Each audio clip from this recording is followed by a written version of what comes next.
ભાઈ શું રાયડું નાખે છેલા પણ? હા, એક સારા સમાચાર હે અને એક ખરાબ સમાચાર હે. પેલા કયા સંભળાવું ઈ કયો? પેલા હારા સમાચાર સંભળાવ. તો ભાઈ હારા સમાચાર ઈ હે કે આખા ગુજરાતમાં ડોનમાં પેલા નંબરે તમારું નામ આવ્યું. અરે વાહ ભાઈ વાહ.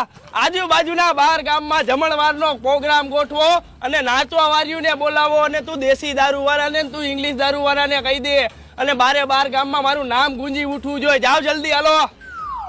અરે ભાઈ એટલા બધા રાજી થાવમાં હજી એક આ બીજા ખરાબ સમાચાર હે ઈ તો સાંભળી લ્યો પેલા. હા તો એ ખરાબ સમાચાર સંભળાય. હા ભાઈ, તો બીજા ખરાબ સમાચાર ઈ હે કે તમે જ્યાં દેખાવ ને ત્યાં એન્કાઉન્ટર કરવાનો ઓર્ડર હે. એન્કાઉન્ટર નું નામ સાંભળીને હારા હારા ડોને ભાગે અને મારે ભાગવું જોઈએ નક્કી મારો વારો ચડી જાય.